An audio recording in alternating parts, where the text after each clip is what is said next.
De nombreuses personnes considèrent les sauterelles comme étant la plaie biblique par excellence. Elle est aussi expliquée par les cendres volcaniques. Pourquoi?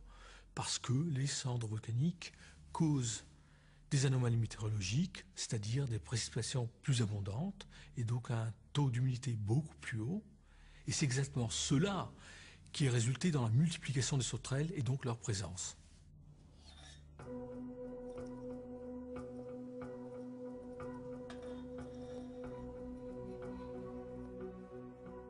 Chaque jour, les sauterelles consomment l'équivalent de leur poids en végétation. On les rencontre sur tous les continents. Les chercheurs de l'université de Halle, en Allemagne, étudient comment et pourquoi des nuages de sauterelles se forment.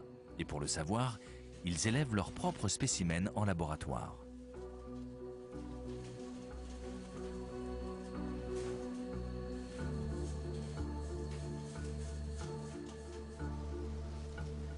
L'équipe de Hans-Jörg Ferenc a découvert une information cruciale. La création d'un nuage et la direction qu'il prend dépend avant tout des conditions météorologiques. Les sauterelles se dirigent toujours vers des régions humides.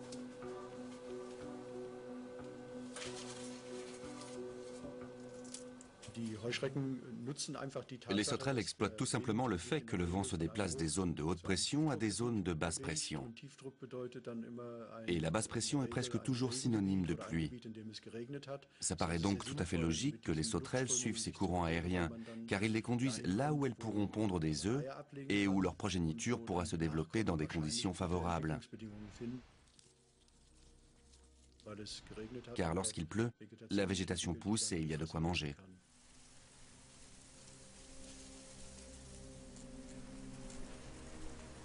Quand elles sont en quête de nourriture, les sauterelles migrent d'un front à l'autre. Elles peuvent parcourir jusqu'à 40 km par jour.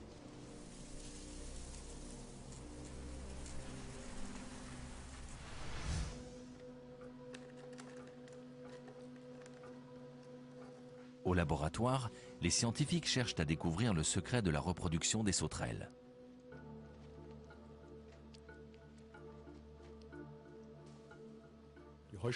Les sauterelles sont de vraies machines à se reproduire quand les conditions sont favorables. Si elles ont assez à manger et si l'environnement est optimal, elles peuvent se reproduire massivement en un minimum de temps.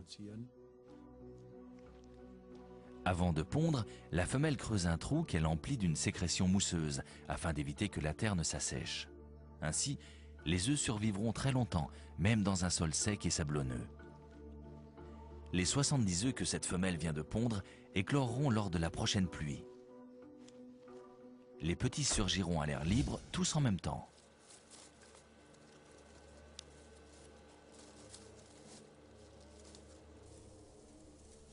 Un nuage de sauterelles peut compter 2 milliards de spécimens. Lorsqu'un si grand nombre d'insectes s'abat sur des terres agricoles, il les dévaste intégralement, consommant jusqu'à 40 000 tonnes de végétation en une seule journée.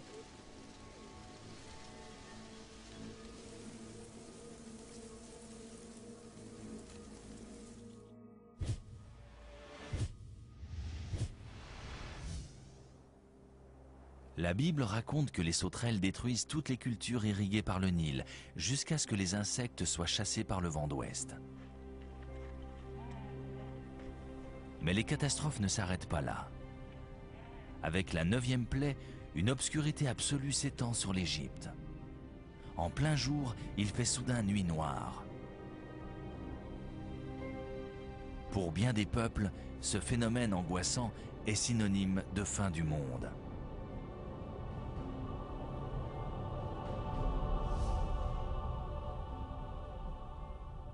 Dans l'Antiquité, une éclipse totale de soleil provoquait la terreur des hommes.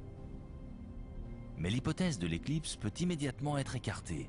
En effet, lors d'une éclipse de soleil, la phase d'obscurité totale ne dure que quelques minutes.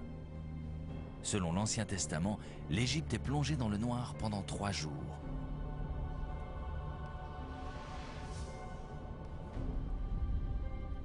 Une tempête de sable qui masque la lumière du jour peut conduire à de longues périodes d'obscurité. En Chine, on appelle ces tempêtes des dragons jaunes. D'une année sur l'autre, elles plongent Pékin dans un brouillard impénétrable.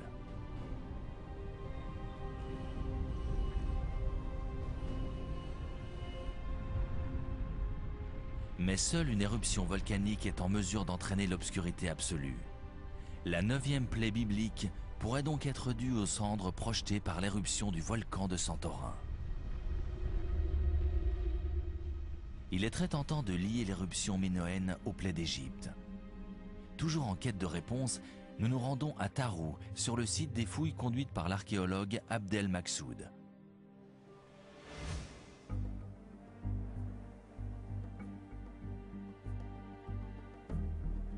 Depuis des années, cet archéologue inspecte les frontières orientales de l'Empire égyptien. En déterrant les fondations d'anciennes fortifications, il a découvert par hasard les traces de la gigantesque éruption volcanique survenue à l'âge de bronze.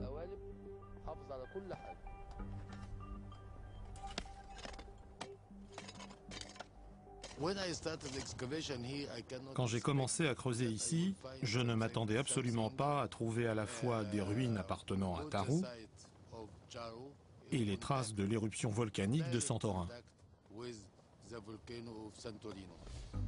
Puis Abdel Maksoud a déterré plusieurs pierres ponces, identiques à celles d'Avaris. Mais contrairement aux archéologues d'Avaris, il est convaincu que l'éruption a frappé l'Égypte avec une violence inattendue. Quand on a découvert de la lave ici et à Avaris, on a tout de suite compris que l'Égypte avait été touchée par l'éruption volcanique de Santorin.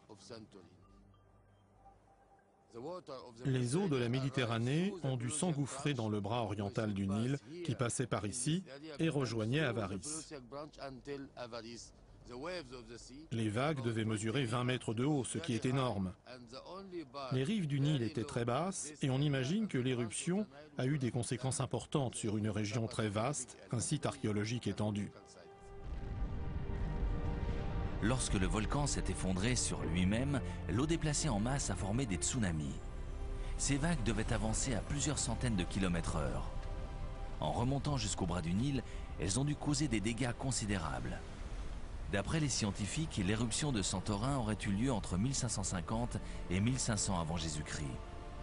Alors pourquoi le récit de la catastrophe n'apparaît-il pas dans les chroniques d'Égypte ? Dans l'histoire égyptienne, ces années correspondent à l'âge d'or de l'Empire. Au milieu du XVIe siècle avant Jésus-Christ, les frontières sont repoussées plus loin que jamais. Lors d'une série de campagnes militaires, les pharaons de la XVIIIe dynastie conquièrent toute l'Asie mineure.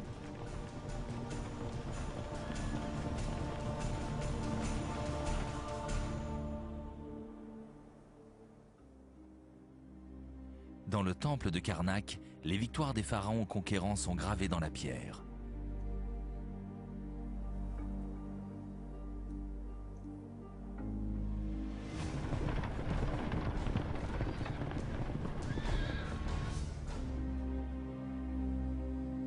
Par ces représentations triomphales de l'ennemi vaincu, les pharaons célèbrent leur gloire et leur puissance.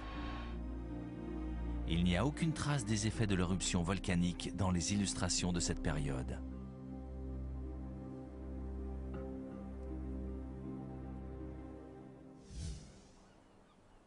Voici la caldeira de Santorin aujourd'hui.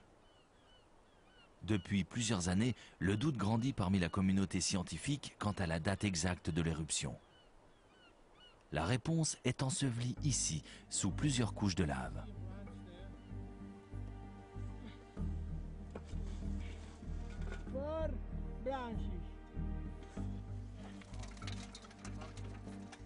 Des géologues ont découvert une branche d'olivier, recouverte d'une couche de lave vieille de 3000 ans.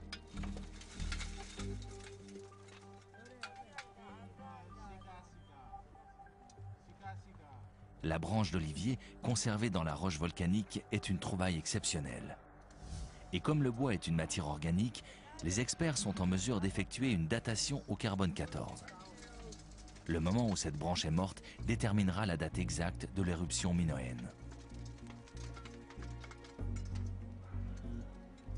Lors d'une précédente analyse sur une autre branche d'olivier, Walter Friedrich a émis des doutes sur la date présumée de l'éruption. Il pense qu'elle devrait être repoussée de 100 ans. Si l'étude de cette nouvelle branche confirme sa datation, le résultat sera indiscutable. Ce mur de lave révèle ce qui a dû se produire pendant l'éruption. La terre brune indique le niveau initial du sol. C'est ici que devaient se dresser les oliviers qui ont péri lors de l'éruption. Avant que la tempête de cendres n'arrache leurs feuilles et avant que la coulée de lave ne les ensevelisse sous 60 mètres de pierre ponce.